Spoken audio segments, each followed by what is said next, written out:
अब हम आते हैं सेक्शन बी में, ठीक है। अब सेक्शन बी में यहाँ से क्वेश्चन चालू है, तो हम सेक्शन बी में जो क्वेश्चन नंबर 2 है यहाँ से चालू है, हम यहाँ से पढ़ना शुरू करते हैं। ओके, तो ये एक्चुअली MCQs यानी कि मल्टीपल चॉइस क्वेश्चंस। ये रहा क्वेश्चन और इसके ये 4 ऑप्शंस यहाँ पर है। तो let us read the question first. तो अब हम क्वेश्चन पढ़ रहे हैं। यहाँ पे इसने बोला है फाइंड द वॉल्यूम।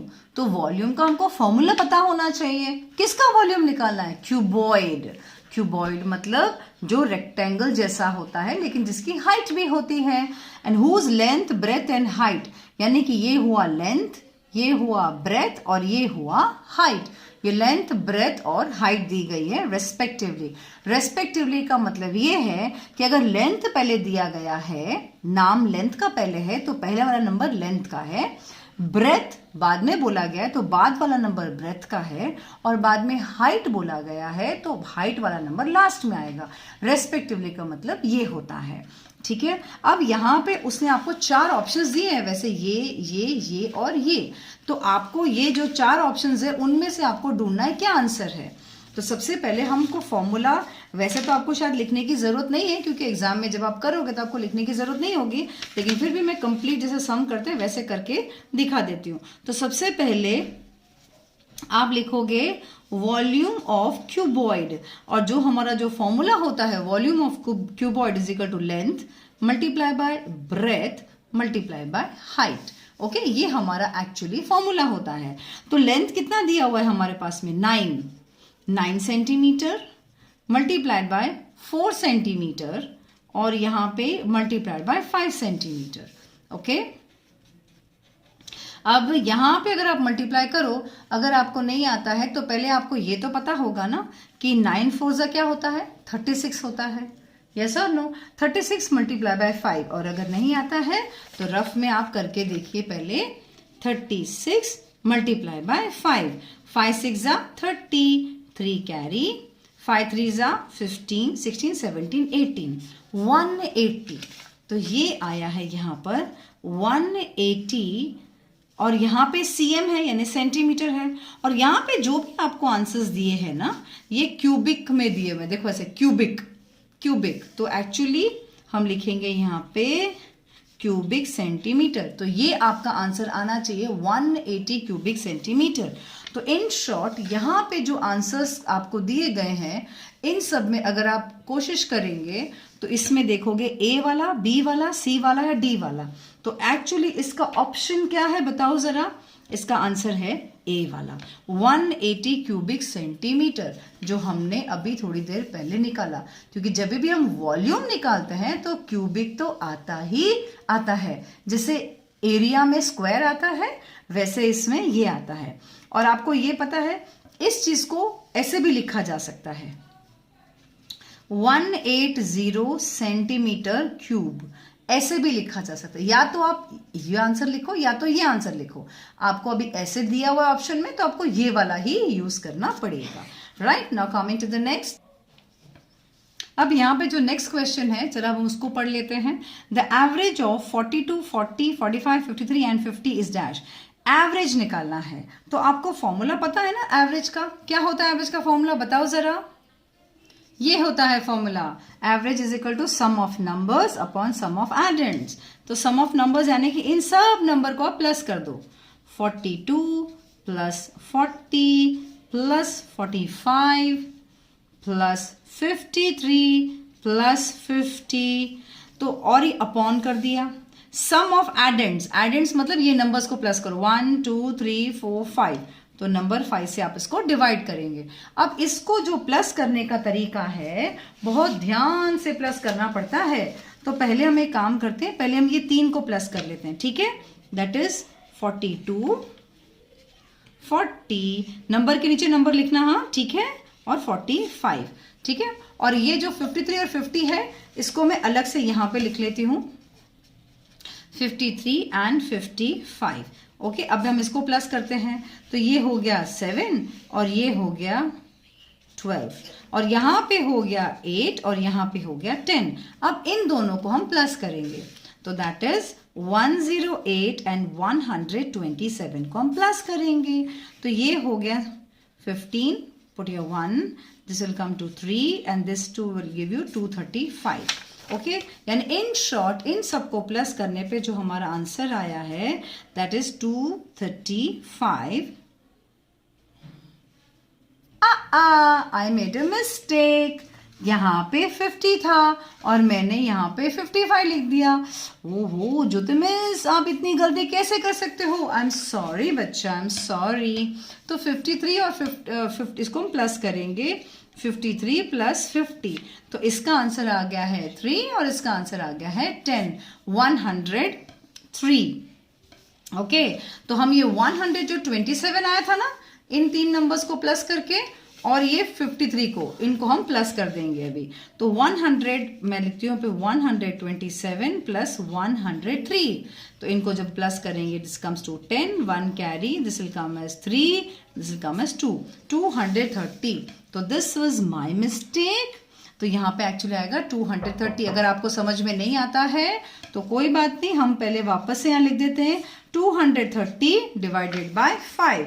अब हमारा काम क्या है? उसको 230 से डिवाइड करना. ओके, तो 230 से हम 5 को डिवाइड करेंगे. ओके, तो दैट इज 5 4 जा 20 होता है. माइनस कीजिए, 3 माइनस 0 इज 3, 2 माइनस 2 इज 0. अब कोई है जो नीचे आ सकता है? 0 है, उसको नीचे बुलाओ. तो क्या नंबर बन गया? 30. तो 5 6 जा इज 30. माइनस किया तो दिस इज अवर आंसर 46. अब यानी कि 230 को जब आपने इसे डिवाइड किया योर आंसर इज 46. तो आप यहां पर जो आंसर लिखोगे the average of this is 46. Got it? यानी कि सॉरी यहाँ पे डी पोर्शन, यहाँ पे इसका आंसर क्या आएगा? डी आंसर आएगा, दैट इज 46. यहाँ पे मैंने डैश में भी आंसर लिख दिया और यहाँ का ऑप्शन भी मैंने लिख दिया है. और सम कैसे किया वो मैंने आपको बता दिया. राइट, अब यहाँ पे जो क्वेश्चन है कन्वर्ट 212 फ़ारेनहाइट टू सेल्सियस. ठीक है, तो सबसे पहले F मैंने फ़ारेनहाइट और C यानी सेल्सियस. तो हमेशा एक चीज याद रखना है, जब भी हमको फ़ारेनहाइट से, मैं यहाँ लिख रही हूँ, जब हमको फ़ारेनहाइट से जाना है सेल्सियस में, जब भी हमको फ़ारेनहाइट से सेल्सियस में जाना है तब हम क्या करेंगे? -32 करेंगे. क्या करेंगे? सब्ट्रैक्ट 32 और बाद में उसको हम मल्टीप्लाई बाय 5/9 करेंगे. ओके, जो भी इसका आंसर आएगा, पहले इसका जो भी आंसर आएगा और उसको हम -32 करेंगे, मतलब इस क्वेश्चन में से, और मल्टीप्लाई बाय 5/9 करेंगे. और यही चीज अगर सेल्सियस से हमें जाना है फ़ारेनहाइट में, अगर हमको सेल्सियस से फ़ारेनहाइट में जाना है तो हम क्या करेंगे? पहले हम मल्टीप्लाई करेंगे 9/5 और बाद में हम ऐड करेंगे 32. ओके, ये सिस्टम है, ये फॉर्मूला है जो पहले दिमाग में फिट होना चाहिए कि फ़ारेनहाइट से सेल्सियस में जाना है तो जो क्वेश्चन दिया है उसमें -32 करेंगे और मल्टीप्लाई बाय बाद में 5/9 करेंगे. और इसी का उल्टा, जब सेल्सियस से फ़ारेनहाइट में जाना है तो 9/5 से क्वेश्चन को मल्टीप्लाई करेंगे और बाद में +32 करेंगे. अब आपका क्वेश्चन क्या बोलता है? आपका क्वेश्चन बोलता है कन्वर्ट 212 फ़ारेनहाइट टू सेल्सियस. तो फ़ारेनहाइट से सेल्सियस में जाने के लिए पहले हमको माइनस करना पड़ेगा. तो जो 212 हमारा क्वेश्चन है उसमें सबसे पहले हमको -32 करना पड़ेगा. तो इससे जो हमारा आंसर आएगा, पहले हम रफ में करके देखते हैं हमारा आंसर क्या आएगा. तो 212 -32 कर दो तो 2 - 2 इज 0, 1 - 3 होगा नहीं, तो यहां से 1 ले लो और ये बन जाएगा 11. 11 - 3 इज एक्चुअली 8 और यहाँ पे क्या बच गया? 1. तो 180. इन दोनों को माइनस करने पर हमारा आंसर आया 180. अब जो रिजल्ट आया उसमें 5/9 माइनस करेंगे, मल्टीप्लाई करेंगे. तो 180 मल्टीप्लाई बाय 5/9. अब आपको 9 का अगर टेबल आता है, 9 1 जा 9, 9 2 जा 18 और ये 0 का 0, तो क्या बन गया? 20 मल्टीप्लाई बाय 5. अब 20 मल्टीप्लाई बाय 5 जो आपके पास है, तो इसका मतलब कैसे करेंगे? यहाँ पे आपको अगर नहीं आता है तो आपको ऐसे तो आता है ना, 20 मल्टीप्लाई बाय 5, यस। तो 5 zeros are 0, 5 2s are 10, यानी कितना हुआ 100। अब जो ये 100 आया है ये क्या है? आप फ़ारेनहाइट से कहाँ जा रहे हो? सेल्सियस में जा रहे हो, तो यहाँ पे डिग्री सेल्सियस, ये C लिखना जरूरी है। इज दैट क्लियर और not? I hope this is very much clear. आपको फाइनल में एक्चुअली ऐसे भी लिखना चाहिए कि 212 Fahrenheit is equal to 100 degree Celsius, या 212 degree Fahrenheit is equal to this. I hope this is very much clear, right? I hope. हाँ, लेकिन अब आंसर यहाँ ढूंढना है ना हमको, तो आंसर ढूंढना है यहाँ पर। तो यहाँ पे अगर हम आंसर ढूंढेंगे तो ये जो इसका आंसर है बी वाला, दैट बी वाला is the correct answer, that is 100C। Okay, this is the correct answer. I hope कैसे किया है मैंने आपको बता दिया है। याद रखना, कहाँ से? फ़ारेनहाइट से सेल्सियस में जाना है तो हम क्या करेंगे? -32 पहले और मल्टीप्लाई बाय 5/9, और सेल्सियस से फ़ारेनहाइट में जाना है तो मल्टीप्लाई बाय 9/5, बाद में +32, right? Okay, now coming to the next question.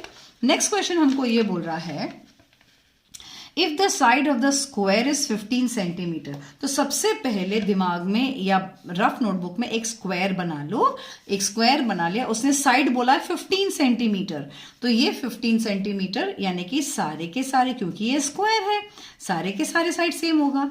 Then it's area, तो यानी ये पूरा एरिया क्या होगा? तो अगर ये पूरा एरिया क्या होगा ये पता करने के लिए हमें क्या करना चाहिए?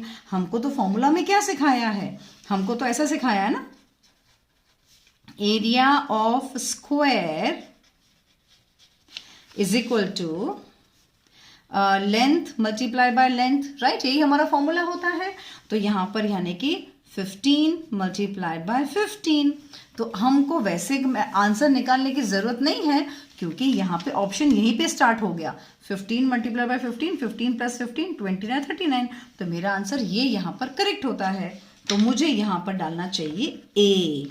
What should be? It should be A. Got it? Okay, अब हम आगे बढ़ते हैं। नेक्स्ट क्वेश्चन क्या बोल रहा है ये हमको? नेक्स्ट क्वेश्चन हमको ये बोल रहा है, the time 3 hours after 7:45 PM, यानी कि शाम को 7:45 यानी कि 7:45 बजे। 8 बजे नहीं है, 8 बजे में 15 मिनट बाकी हैं। तो टाइम 3 hours आफ्टर, 3 घंटे बाद। तो सिंपल है, हम लोग 7:45 तो जो लिखते हैं उसमें आप 3 प्लस कर लो।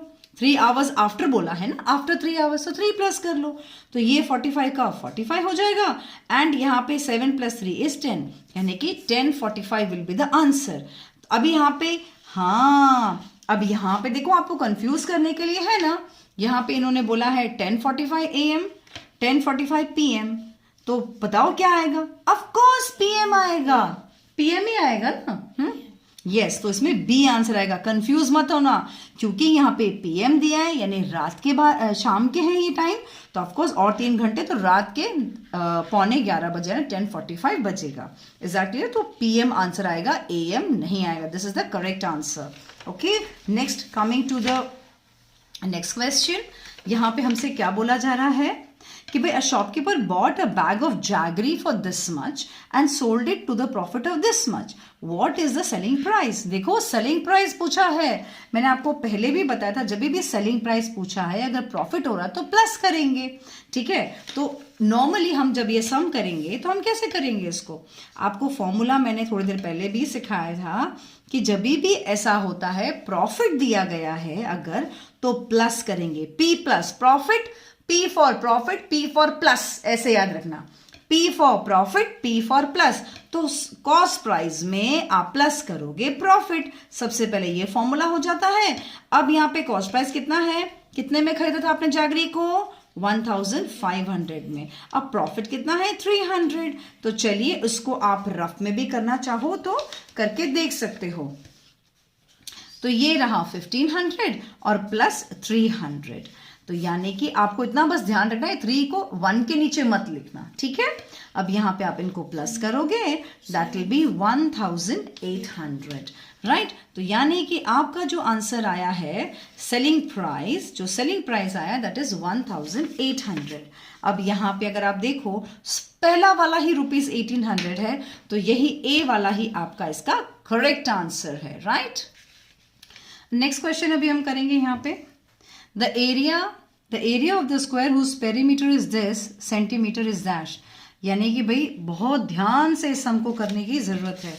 क्यों भाई बहुत ध्यान से सम करने की जरूरत है?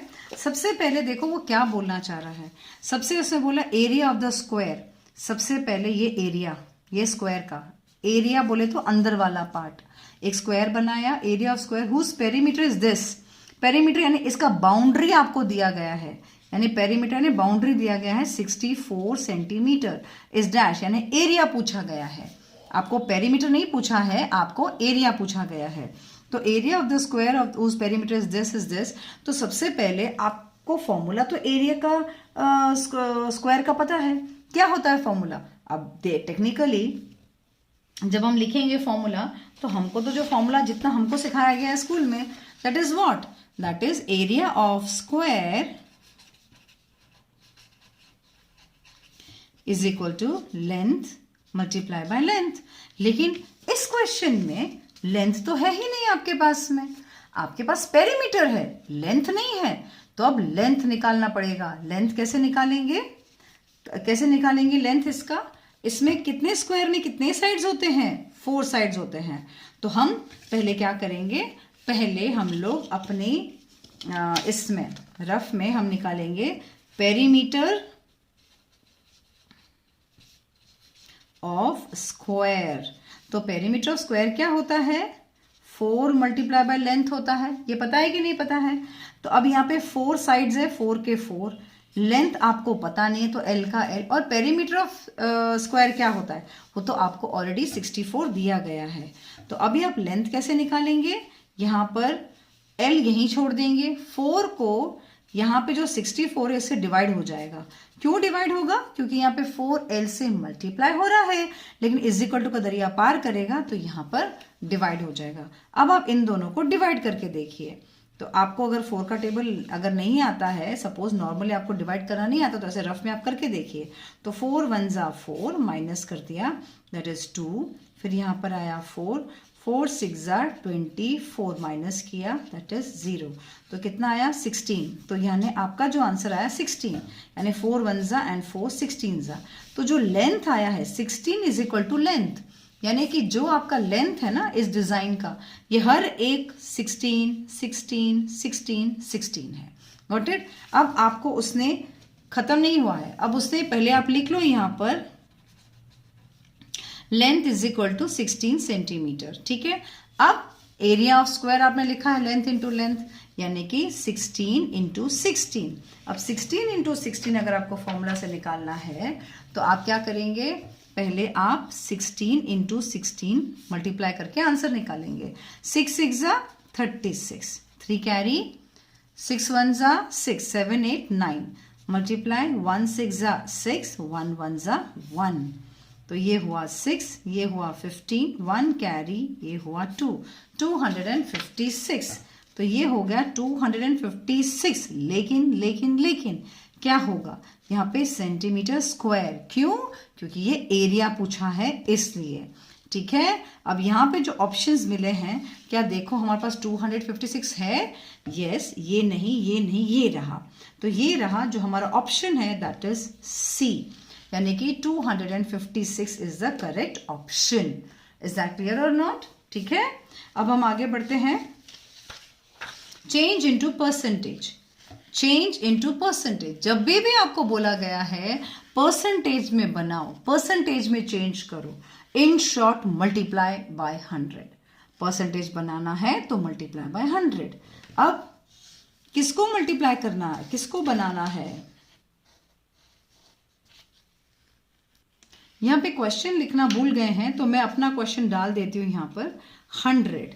ओके, चेंज इनटू परसेंटेज, यानी कि 100 को चेंज करना है परसेंट में, ठीक है। तो सिंपल है, आप क्या करोगे, 100 लिखोगे और अपॉन में सॉरी आपको क्या करना है,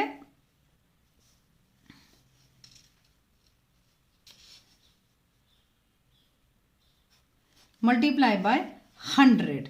अब यहां पर आई थिंक कहीं क्वेश्चन में गड़बड़ है, तो मैं एक काम करती हूं, चलिए मैं क्वेश्चन ही चेंज कर दी, मुझे यहाँ पे लगता है या मैं 0.25 कर देती हूँ, 0.25। ठीक है, मैंने क्वेश्चन चेंज कर दिया 0.25। तो लेट मी चेंज दिस। तो 0.25 को अगर मुझे परसेंटेज करना है तो मुझे मल्टीप्लाई बाय 100 करना पड़ेगा, और यहाँ पर पॉइंट हटाने के लिए मुझे अपॉन 100 करना पड़ेगा। तो ये 100 और ये 100 कैंसिल, तो यहाँ आ गया। वैसे देखो 0.25 करेक्ट नहीं है लिखना, हम लिखेंगे 25, लेकिन किसके साथ में, परसेंट के साथ में। क्यों? क्योंकि इसने पूछा है चेंज इनटू परसेंटेज, तो यहाँ पे 25% आ गया। ओके, आगे बढ़ते हैं। बस ध्यान रखना मैंने यहाँ पे क्वेश्चन चेंज किया है, 0.25 कर दिया था, रिमेंबर दिस। ओके, चलो आगे बढ़ते हैं।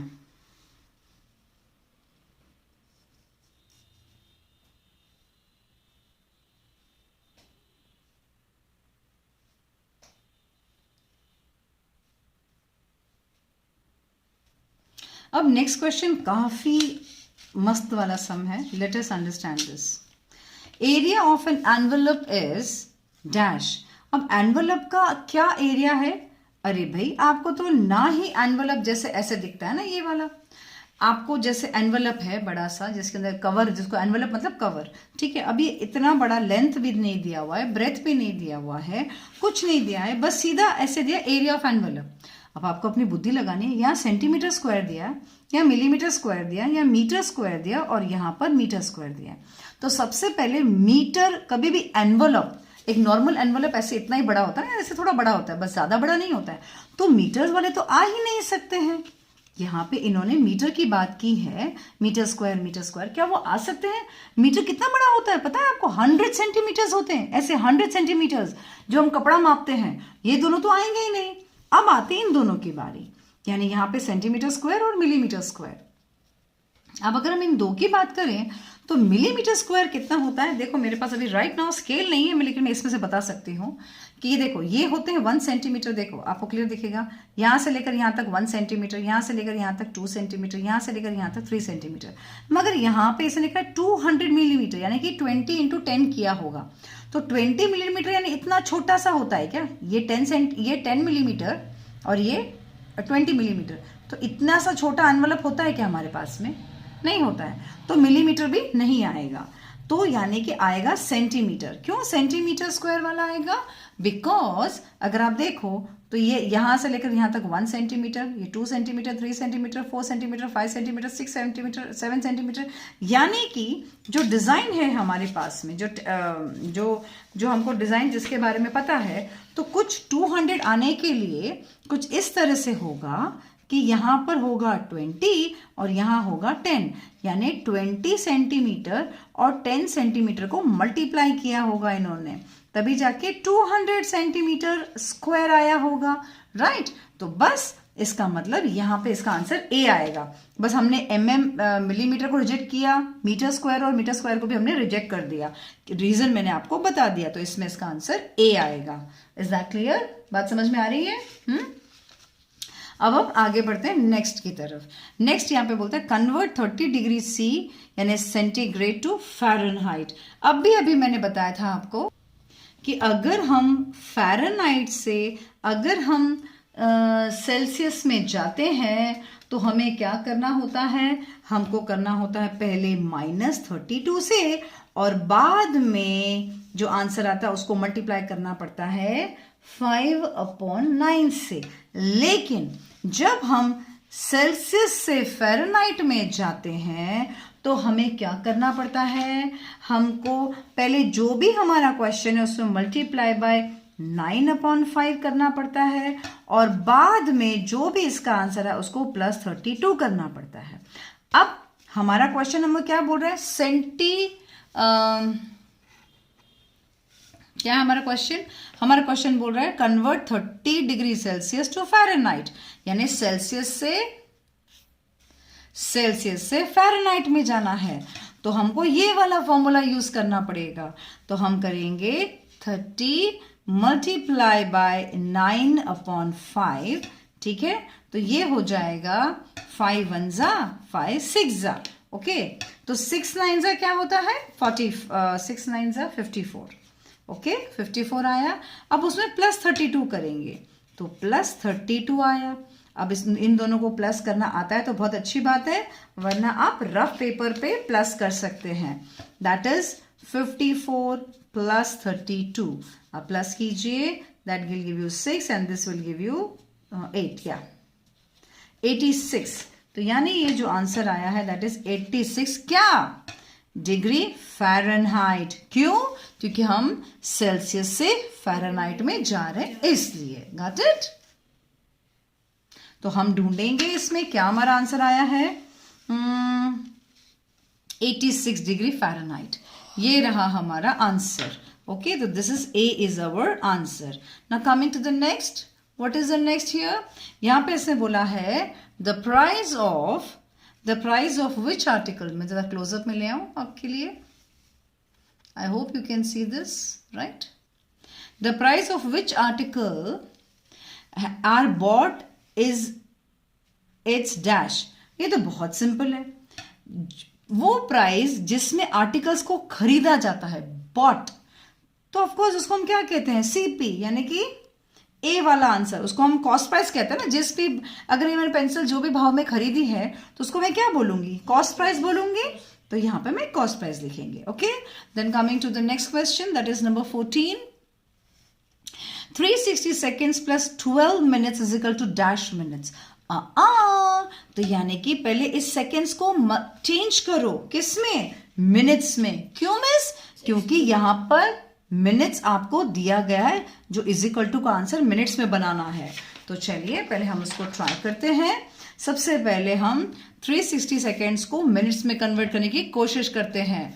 तो यहां पर मुझे ये पता है कि 1 minute is equal to 60 seconds. तो 360 मैं सेकेंड्स के नीचे ही सेकेंड्स लिखूंगी। 360 second is equal to how much, cross multiply इन दोनों को। 360 मल्टीप्लाई बाय 1/60, 0 0 कट, और 6 1 जा 6, 6 6 जा 36।